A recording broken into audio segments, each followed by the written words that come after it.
Good morning student. આપણે ગઈકાલે hello alkane hello arene સંયોજનોની બનાવટની ચર્ચા કરી હતી. એમાં સૌપ્રથમ આલ્કોહોલ અને એના સંયોજનમાંથી બનાવટ હતી, પરંતુ વધારે મોસ્ટ આઈએમપી જો તમે ગણી શકો તો ફ્રિંકલસ્ટેઇન, શ્વાર્ટ્ઝ પ્રક્રિયા અને સેનમેયર પ્રક્રિયા, આ ત્રણમાંથી કોઈ એક બોર્ડમાં તમને જોવા મળશે. જેટલી મોસ્ટ આઈએમપી પ્રક્રિયાઓ છે એટલે માટે તમારે જોઈ લેવી. હવે આગળના ટોપિકની ચર્ચા કરવા જઈ રહ્યા છીએ આપણે ભૌતિક ગુણધર્મોની. ભૌતિક ગુણધર્મો સિમ્પલ છે, એ એટલા બધા મોસ્ટ આઈએમપી કહી શકાય નહીં, પરંતુ શુદ્ધ હેલો આલ્કેન સંયોજનો જે છે એ બધા જ રંગવિહીન હોય. એમાં બ્રોમાઇડ અને આયોડાઇડ પ્રકાશની હાજરીમાં રંગીન તમને જોવા મળે સંયોજનો, અને જે બાષ્પ સ્વરૂપમાં સંયોજનો હોય બાષ્પ અવસ્થામાં એ થોડા સુગંધીદાર સંયોજનો છે. ભૌતિક ગુણધર્મોમાં આપણે દર વખતે બે ગુણધર્મની ચર્ચા કરીએ છીએ, ગલન બિંદુ અને ઉત્ક્લન બિંદુ, અને બીજું છે દ્રાવ્યતા. પહેલા આપણે ઉત્ક્લન બિંદુ અને ગલન બિંદુની વાત કરીએ. તો આ ટોપિકમાં જે ઓછા કાર્બન ધરાવતા આલ્કાઇલ હેલાઇડ છે, જેને કાર્બનની સંખ્યા એક જ હોય કે બે હોય, વધુમાં વધુ ethyl bromide, ethyl chloride, methyl chloride, તો આ બધા જે છે એ બધા ના સ્વભાવે વાયુ સ્વરૂપે હોય. બાકી જેમ કાર્બનની સંખ્યા વધતી જાય તેમ પોતે ઘન અથવા પ્રવાહી સ્વરૂપ જોવા મળે. સિમ્પલ, જેમ તમે હેલોજન સમૂહમાં નીચે ઉતરતા જાઓ છો એમ ફ્લોરિનનું કદ સૌથી નાનું છે, જ્યારે આયોડિનનું કદ સૌથી મોટું છે. કદ મોટું છે અને ઇલેક્ટ્રોનની સંખ્યા પણ વધતી જાય છે. એટલે એક ક્રમ આ રીતે થાય, Ri આલ્કાઇલ આયોડાઇડ એ સૌથી વધારે, પછી Br, પછી Cl અને F સાથે નો ક્રમ તમને જોવા મળે. એ જ રીતે કાર્બનની સંખ્યા જેમ વધતી જાય, જેમ કાર્બનની સંખ્યા વધતી જાય તેમ પણ ગલન બિંદુ ઉત્ક્લન બિંદુ વધતા જાય. એ જ રીતે જેમ સમઘટકીય કાર્બનની સંખ્યા સરખી જ છે, આમાંય 4 છે, આમાંય 4 છે અને આમાંય 4, પણ આ છે પ્રાથમિક 1 ડિગ્રી, આ છે 2 ડિગ્રી અને આ છે 3 ડિગ્રી.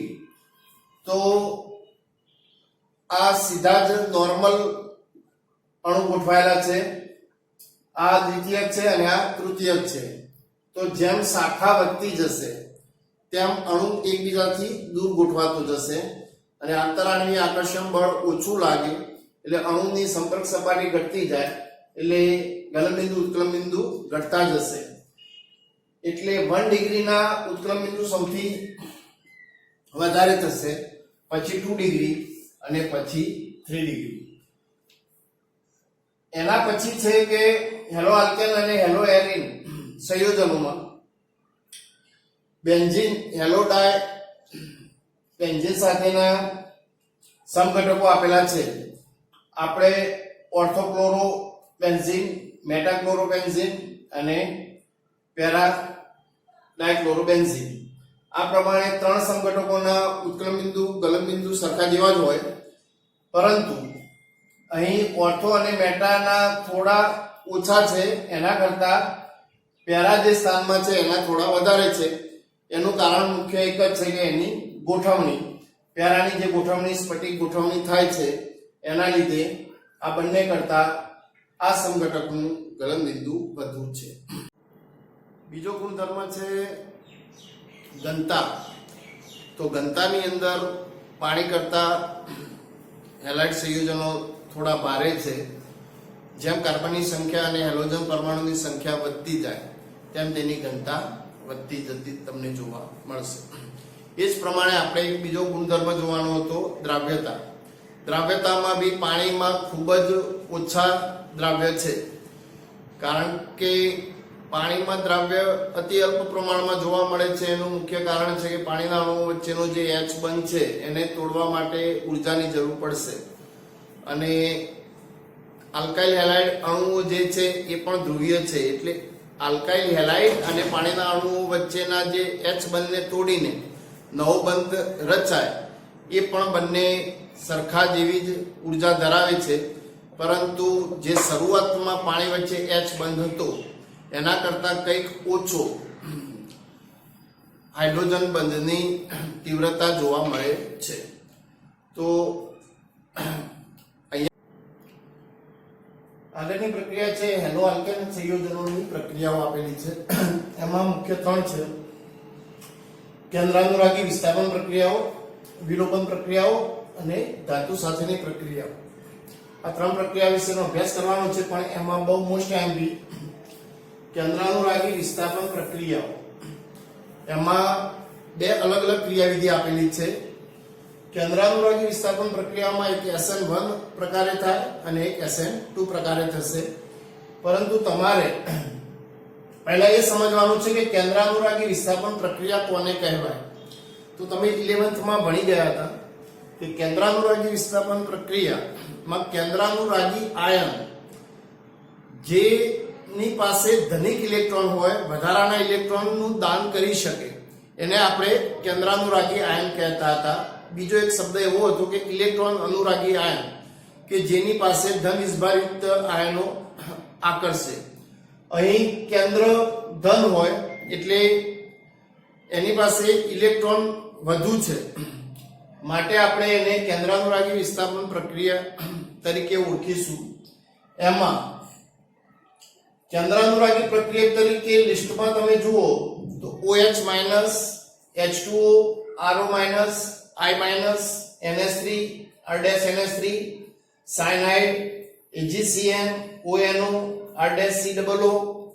આ બધી સ્પીસીઝમાં દરેકની પાસે વધુ ધનિક ઇલેક્ટ્રોન તો છે, જે ઇલેક્ટ્રોન આપી શકે. એના આધારે કેન્દ્રાનુરાગી વિસ્થાપન પ્રક્રિયામાં આલ્કાઇલ હેલાઇડ જે છે એ પોતે ધ્રુવીય છે.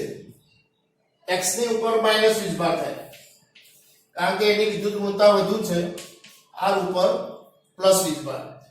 તો આ ન્યુક્લિયોફિલિક કેન્દ્રાનુરાગી પ્રક્રિયા એની સાથે પ્રક્રિયા થઈને જે અગાઉ જોડાયેલો કેન્દ્રાનુરાગી પ્રક્રિયક હતો X એટલે હેલોજન, એનું વિસ્થાપન કરશે, એટલે ટૂંકમાં એ દૂર થશે અને નવો કેન્દ્રાનુરાગી પ્રક્રિયક કાર્બન સાથે જોડાશે.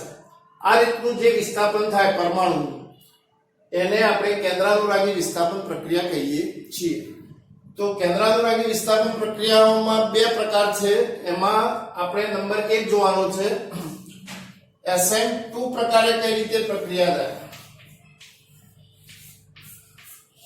તો SN2 પ્રક્રિયા માટે 1937 માં હ્યુહેસ અને ક્રિસ્ટોફર ઇંગોલ્ડ નામના 2 વૈજ્ઞાનિકો હતા, અને આ ક્રિયાવિધિને સમજાવવાનો એમને પ્રયત્ન કરેલો છે. એ પ્રમાણે કોઈ પણ કેન્દ્રાનુરાગી પ્રક્રિયક આપણે અહીંયા OH લીધેલો છે અને અહીંયા સબસ્ટ્રેટ એટલે પ્રક્રિયક મિથાઇલ ક્લોરાઇડ અણુને ધ્યાનમાં લીધેલો છે. આ પ્રકાર 1 ડિગ્રી થશે. હવે SN2 પ્રક્રિયા એક જ તબક્કામાં પૂરી થશે. આ વસ્તુ ખાસ યાદ રાખવાની છે.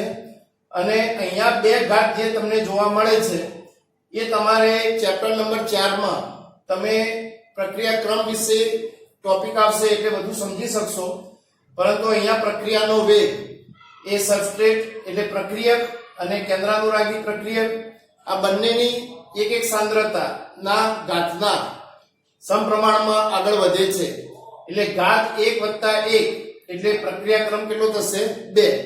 એના માટે તબક્કો એક જ સ્ટેપમાં પ્રક્રિયા પૂરી થઈ જશે, પરંતુ પ્રક્રિયાનો ક્રમ 2 છે. આ વસ્તુ MCQ માં તમારે પરીક્ષામાં પૂછાઈ શકે. ઘણીવાર કેન્દ્રાનુરાગી પ્રક્રિયામાં તમે અહીંયા જુઓ તો એક સાયનાઇડ છે, તો દ્વિકેન્દ્રાનુરાગી કહી શકાય.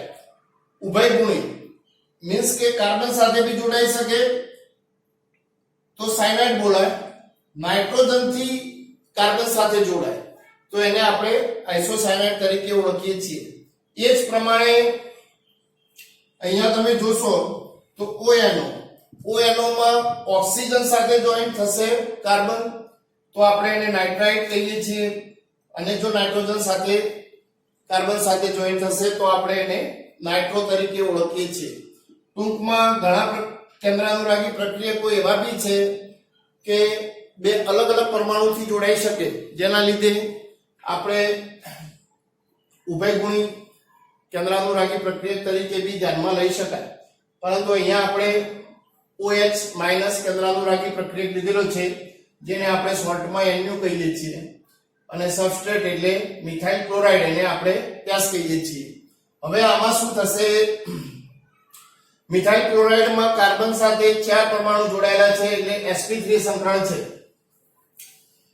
જે સાઈડમાં ક્લોરીન પરમાણુ જોડાયેલો છે એની સામે, એના વિરુદ્ધમાં નવો દાખલ થતો ન્યુક્લિયોફિલિક આયન એ રીતે દાખલ થશે. તો કાર્બન સાથે જોડાયેલા 3 હાઇડ્રોજન એક જ સમતલમાં ગોઠવાઈ જશે. આ રીતે તમને એક સંક્રાંતિ અવસ્થા જોવા મળશે. આ સંક્રાંતિ અવસ્થામાં Cl ના બંધ નિર્બળ પડતા જાય છે, એટલે ટૂંકમાં આ બંધ તૂટવાની શરૂઆત થઈ છે. અને બીજું OH બંધ જે છે એ નવા બંધ બનાવવાની શરૂઆત થઈ છે, એટલે એ બંધ નવો જોડાતો જશે. આ જે સંક્રાંતિ અવસ્થા છે એને આપણે અલગ કરી શકતા નથી, અસ્થાયી પ્રણાલી છે. ધીમે ધીમે Cl આયન દૂર થઈ જશે અને દાખલ થતો OH છે એ અહીંયા જોડાઈ જશે. એટલે અહીંયા OH જે સાઈડથી Cl દૂર થયો છે એના વિરુદ્ધમાં OH નવો જોડાણ થયેલ છે, એટલે આ વિન્યાસ છે એ ઉલટાઈ ગયેલો કહેવાય. સિમ્પલ ભાષામાં છત્રીનો કાગડો બની ગયો કહેવાય.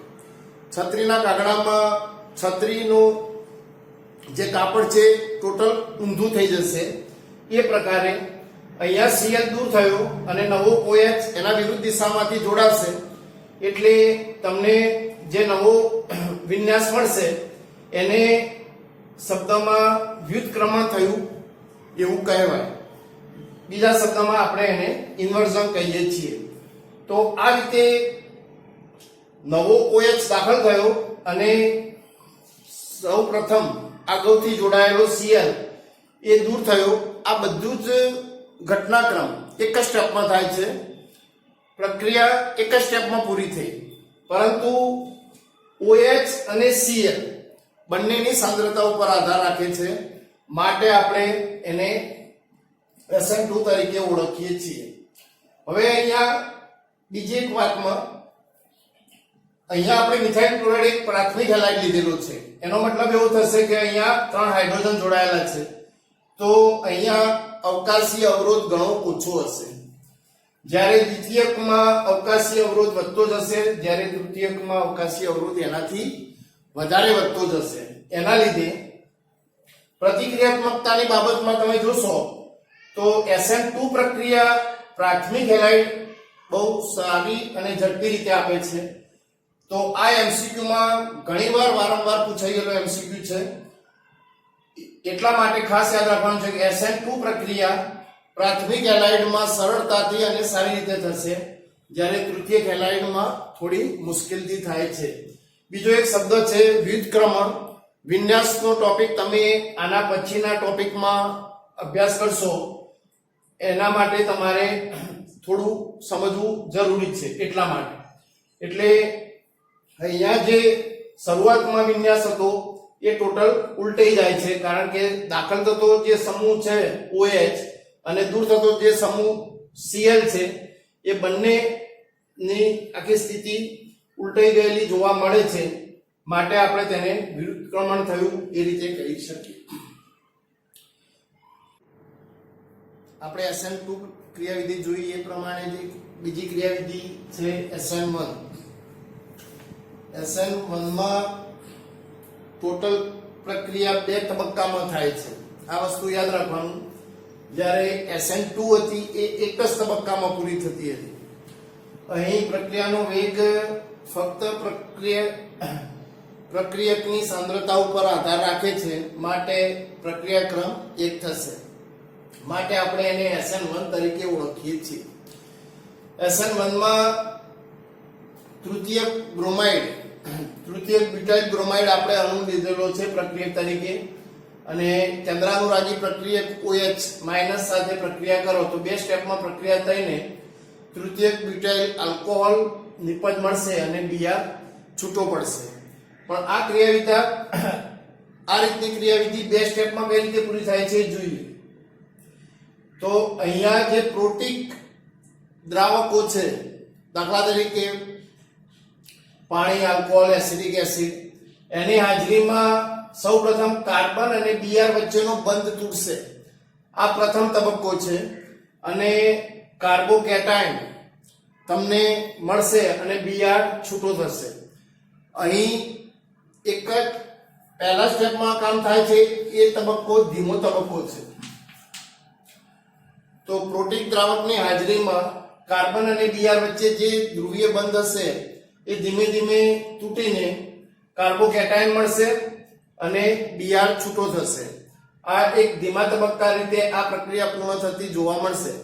જે રીતે તરત કાર્બોકેટાયન ઉત્પન્ન થયું તેની સાથે કેન્દ્રાનુરાગી પ્રક્રિયક OH માઇનસ હતું એ બીજા તબક્કામાં ઝડપી તબક્કો છે. તો તમને અંતિમ નિપજ તૃતીયક બ્યુટાઇલ આલ્કોહોલ મળી જશે. તો પ્રક્રિયાનો વેગ ધીમા તબક્કા ઉપર આધાર રાખે છે એ વસ્તુ તમે ચેપ્ટર 4 માં આગળ અભ્યાસ કરશો, પરંતુ અત્યાર પૂરતું સમજવા માટે ઝડપી તબક્કા ઉપર કોઈ પ્રક્રિયાનો વેગ આધાર રહેતો નથી. માટે આપણે ફક્ત પ્રક્રિયકની સાંદ્રતાને ધ્યાનમાં લીધેલી છે. ન્યુક્લિયોફિલિક એટલે NU ને આપણે ધ્યાનમાં લેતા નથી. ટૂંકમાં પ્રક્રિયા થઈ બે તબક્કામાં, પણ પ્રક્રિયાનો ક્રમ હતો એક જ. હવે અહીંયા અગાઉની જે SN2 હતી એમાં તમે એક જ તબક્કામાં પ્રક્રિયા પૂર્ણ થઈને તમને નિપજ મળતી હતી. અહીં આ જ પ્રક્રિયા બે તબક્કામાં અલગ અલગ પૂરી થાય છે. પ્રથમ તબક્કામાં કાર્બોકેટાયન મળશે અને કાર્બોકેટાયન સાથેની પ્રક્રિયા ત્વરિત અને ઝડપી હોય એ તમે 11th માં ભણી ગયા છો એ પ્રમાણે તરત જ OH માઇનસ સાથે પ્રક્રિયા કરીને નિપજ મળશે. પરંતુ અગાઉ કરતા અહીંયા ડિફરન્સ શું છે ખાસ જુઓ. અહીંયા જે સંક્રાંતિ અવસ્થા આવે તો અગાઉમાં જે સાઈડથી Cl ધીમે ધીમે દૂર થતો હતો તો એની બીજી સાઈડથી ન્યુક્લિયોફિલિક દાખલ થતો હતો અને આ બધું કામ એક સાથે થતું હતું. અહીં પ્રથમ તબક્કામાં Br દૂર થઈ જાય છે, એની સાથે જોડાયેલો કેન્દ્રાનુરાગી પ્રક્રિયા, અને કાર્બોકેટાયન તમને મળશે. કાર્બોકેટાયનમાં બંને બાજુ અવકાશ ખાલી છે, એટલે નવો જોડાતો કેન્દ્રાનુરાગી પ્રક્રિયા કોઈ પણ બાજુથી જોડાઈ શકે. તમે આ સાઈડથી જમણી બાજુથી અને ડાબી બાજુથી ગમે તે બાજુથી જોડાવાની શક્યતા રહેશે. માટે અહીંયા વસ્તુ અને પ્રતિબિંબ તરીકે એકબીજા અણુઓ સંકળાયેલા હોય એવું તમને જોવા મળશે. જો વસ્તુ અને પ્રતિબિંબ સાથે સંકળાયેલ હોય તો આપણે એને રેસેમિક મિશ્રણ કહીએ છીએ. તો આ વિન્યાસ વિશે પણ તમને વાત કરીએ પ્રમાણે અગાઉના ટોપિકમાં આપણે ચર્ચા કરીશું, પછી તમને થોડો આઈડિયા આવશે. પણ એ દ્વિતીયક બ્યુટાઇલ આલ્કોહોલ હોય તો જ તમને આ પ્રમાણે રેસેમિક મિશ્રણ મળે. અહીંયા તો 3 સમાન અણુ છે એટલે તમને રેસેમિક મિશ્રણ તરીકે જોવા ના મળે, પરંતુ અહીંયા ખાલી સમજવા માટે ચર્ચા કરેલી છે કે બંને બાજુ ગમે તે જગ્યાએથી કેન્દ્રાનુરાગી પ્રક્રિયા દાખલ થઈ શકે, એના લીધે તમને અહીંયા એક પ્રકારનું રેસેમિક મિશ્રણ મળે. તો SN1 અને SN2 આ બંનેમાં તમે જોશો તો SN1 માં તૃતીય હેલાઇડ એટલે 3 ડિગ્રી, અહીંયા તમે 3 ડિગ્રી લીધેલો છે તૃતીયક બ્યુટાઇલ બ્રોમાઇડ. તો એમાં પ્રક્રિયા સારી થતી જોવા મળશે, કારણ કે 3 ડિગ્રીમાં મળતો કાર્બોકેટાયન વધુ સ્થાયી હોય છે, એટલે એ ઝડપથી બીજા તબક્કામાં કેન્દ્રાનુરાગી પ્રક્રિયા સાથે જોડાઈને સ્થાયી અણુ આપશે. જ્યારે દ્વિતીયકમાં ઓછું, પ્રાથમિકમાં ઓછું અને મિથાઇલ હેલાઇડમાં સૌથી ઓછી પ્રતિક્રિયાત્મકતા SN1 માં જોવા મળશે. અને અગાઉ આપણે જે જોઈ ગયા એ પ્રમાણે તમે જેમ 1 ડિગ્રી તરફ જશો એમ SN2 વધારે સારી જોવા મળશે. એટલે SN2 માટે 1 ડિગ્રી તરફ જવાનું છે, SN1 માટે તમારે 3 ડિગ્રી તરફ જશો એમ પ્રક્રિયા ઘણી સારી રીતે થતી જોવા મળશે. ટૂંકમાં બંને ક્રિયાવિધિઓ જે છે SN1 અને SN2 એમને તફાવત સ્વરૂપમાં તમે જોશો તો SN2 અને SN1 બંનેમાં તબક્કાઓમાં ફેર છે, બંનેના પ્રક્રિયા ક્રમમાં ફેર છે, બંનેની પ્રતિક્રિયાત્મકતામાં ડિગ્રીના પ્રમાણે ફેરફાર છે. ટૂંકમાં આ રીતે તફાવતની ચર્ચા આપણે આગળના લેક્ચરમાં કરીશું, પરંતુ આ બંને ક્રિયાવિધિ તમે વ્યવસ્થિત બુકમાં જોઈને એકવાર તૈયાર કરી લેશો, કારણ કે આ બી પરીક્ષા માટે થોડી મોસ્ટ ટાઈમની છે. ઓકે.